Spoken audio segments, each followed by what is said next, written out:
Hi, my name is Dr. Paul Nassif, and I'm answering video blog questions for my YouTube channel.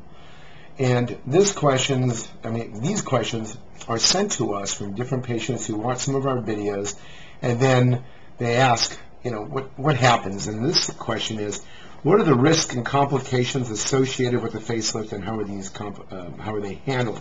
Okay, so when a patient comes in, we have them read a very long, extensive consent, and I talk to them about the risks. Now, some of these risks are not too uncommon, and some are very extremely uncommon or rare. Sometimes there's about a 10% risk of getting a little bit of a fluid collection called a seroma or hematoma, a collection of fluid underneath the skin flap, and that's somewhere around here, or in the neck, or behind the ear. And usually we could drain that with a little needle, and you're already numb, so you're not going to feel it. Or on a rare occasion, we have to take you back to the operating room, open up the little incision, and remove the fluid. That's a hematoma. Infections are rare, but even using these good old things here, a lot of bacteria around here. So we don't want to have anything touch the face. We don't want any dirty clothes. We want to make sure you're clean. We also culture your nose beforehand to make sure you don't have any bacteria. Even though you have normal bacteria in the nose, but pathogenic or bacteria, that's going to cause some damage. We take care of that before also. So infection and bleeding, we tell everyone, are the two most common things we say. But for them to happen for an infection is pretty rare. We also tell patients that nothing will ever be perfect.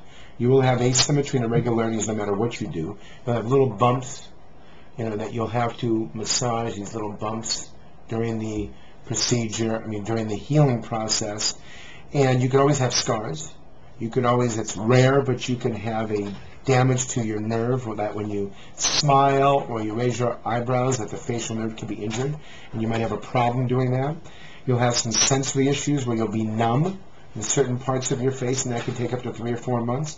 If you do have a facial nerve injury, and that controls movement, most scenarios it's temporary, up to 6 to 8 weeks. Sometimes it can be permanent. The other thing we tell our patients that, even though you'll be swollen in the beginning, but you'll be really tight, as long as you look natural, expect about a 70% improvement only because you have a loss of elasticity of the skin.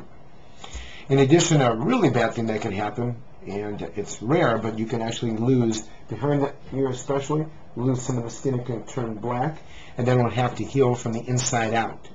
So basically, these are the basic risks associated with facelift surgery. But again, if you go to a great doctor that does a lot of facelifts and has natural looking work and is meticulous, the chances of these things happening are lower, but they still can happen.